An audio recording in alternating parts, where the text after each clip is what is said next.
Welcome to r/Maliciouscompliance, where a customer forgets to order boneless pizza. Our next Reddit post is from Flatbush FC. I was waiting tables at a regional specialty pizza place about 10 years ago. A family comes in and I take their order. The teenage daughter wants a calzone and wants chicken wings as a filling for that calzone. I start to confirm that she wants wings because this was before the boneless wing craze because they have bones in them. She gives me that open mouth, raised eyebrow look that says, did I stutter? I say that I'm gonna have to check with the kitchen, and I ask a line cook if he could put wings in a calzone. His response was, I guess. And he translates to the pizza guy what we need, and the pizza guy just shrugs and nods at me. I go back to the table and say, the kitchen says they can do it, but I want to make sure that you want chicken wings in your calzone. And the dad, exasperated, says, buddy, why is this so hard? Not hard at all, sir. Coming right up. The kitchen guys are actually chuckling while they put this thing together. I walk it to the table, happily drop it off, and get called back 3 minutes later to explain why there's bones in a calzone. Since I'm very comfortable with confrontation, I say, this is what you asked for. I confirm twice, and the dad snaps his finger to the manager and calls her over. He complains that there's bones in his daughter's calzone, and the manager looks at me and I say, I confirmed twice that she wanted chicken wings, and the dad says, you know what she meant, like chicken meat. I explain, there's chicken meat on those bones. The manager tells me to wait elsewhere, then takes a tongue lashing from the customer, then personally makes a new calzone. Mind you, the family eats their food while the new calzone is being made, forcing the teenager to eat alone while the dad keeps looking at his watch. About 10 minutes later, I was fired, with no protest from me. In fact, I got to leave before Calzone Girl finished her meal and take great satisfaction knowing the manager had to bust the table afterwards. Down in the comments, Scorcho7 says exactly what I was thinking. I'm baffled that you got fired for this. As a manager, I would have been in the back laughing my head off with you.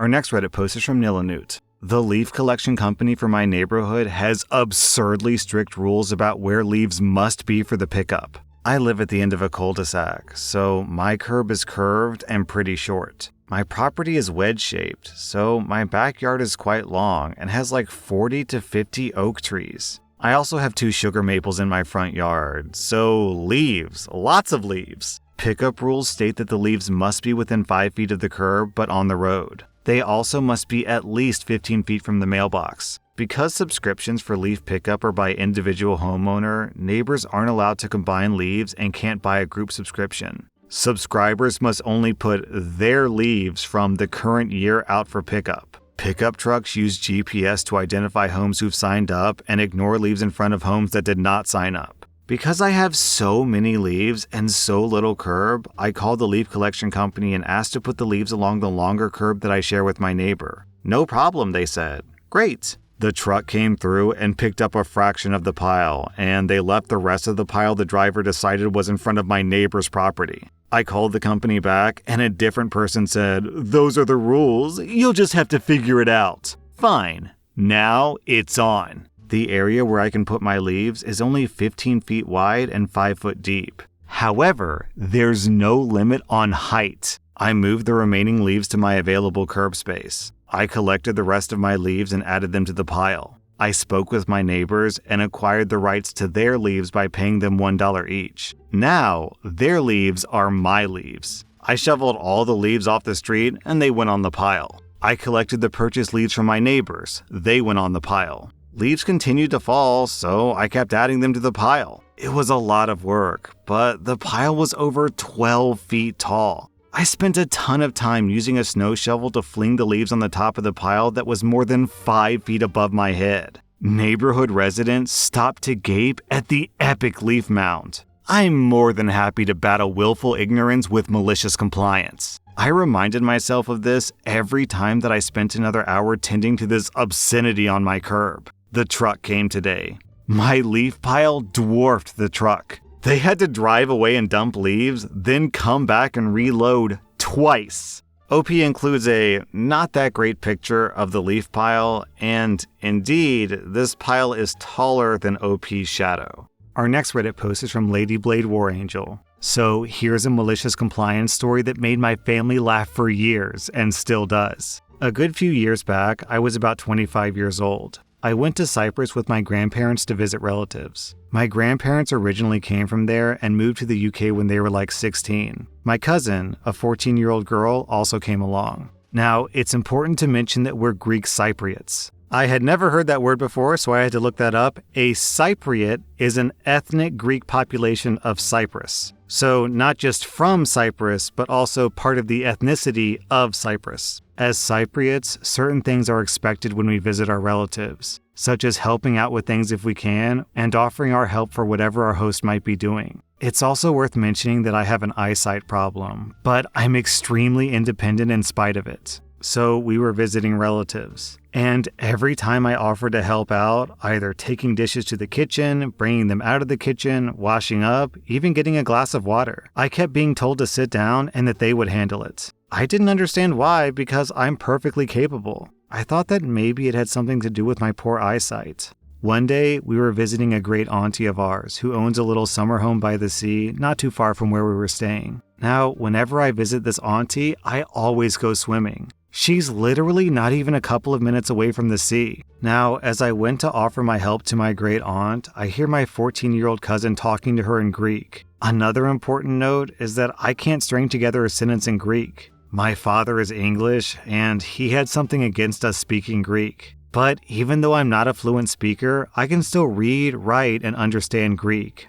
My family does not know this. They assume that because I'm not a fluent speaker, that they can basically hide their conversations between other people. My cousin was telling my great aunt how clumsy I am, how stupid I am, how I'm a little soft in the head. She was saying all this in Greek, and she thought that I couldn't understand her, but I knew exactly what she was saying. Even though I couldn't string the sentences together myself, I knew what she was saying about me. I added 2 and 2 together and realized that my cousin was very obviously telling all of my relatives this. She did this because she thought that she would receive all the praise if she did all the helping out without me. I was angry about this, but I knew the perfect revenge. We ate lunch, and after we were finished eating, my great aunt asked my cousin for her help to take the dishes in and do the washing up, because she had been on her feet most of the morning preparing the food. My cousin looked at me, knowing that my great aunt couldn't speak English, and said, "Hey OP, Auntie needs help taking the plates in and doing the washing up."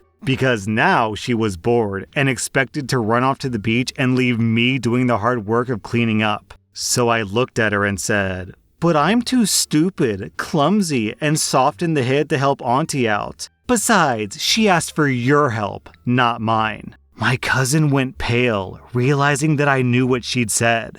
But my cousin doubled down. "But I helped bring everything out. You could help take it all in." I laughed at her, picked up the book that I brought with me, and got up from the table. I grabbed the towel that I brought with me and walked off. My cousin started whining to my grandparents that I wasn't helping her. My grandmother looked at her and said, "You made your bed, now you lie in it. Your cousin caught you lying about her, and now she can go to the beach while you help your aunt." My cousin then went completely white. So I went to the beach. I swam for 30 minutes, then chilled out on a deck chair reading my book under the shade of a nice umbrella. By the time my grandparents called me to say that we were heading home, my cousin had spent all that time helping to wash dishes, dry them, and put them away. She hadn't gotten to be lazy and go to the beach and enjoy the sea. I could have helped her. I simply decided that I wouldn't because she never earned my help. Since then, every time we went to a relative's home and she was asked to help, I watched with a smirk on my face. To this day, 12 years later, I still won't help her. She made it seem like I was incapable, so now she can suffer the consequences. It's the malicious compliance that just keeps on giving.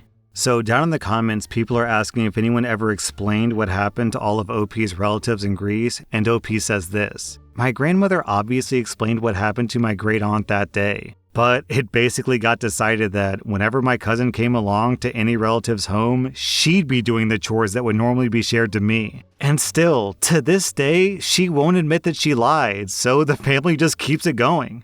Our next Reddit post is from I Look Better Than You.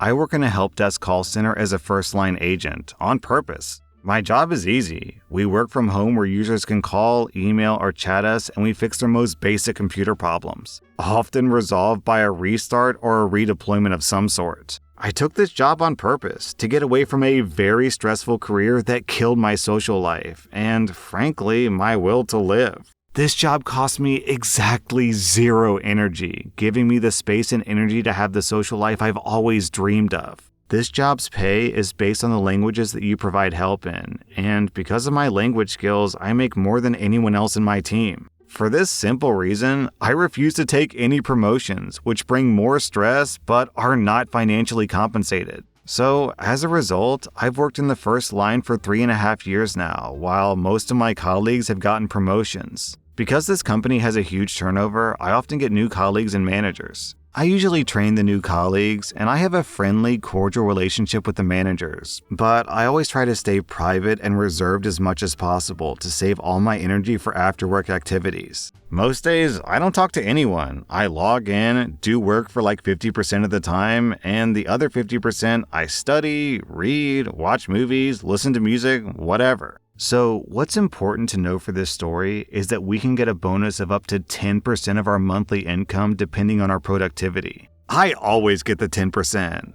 but for some newer colleagues, it's difficult because the requirements are pretty high.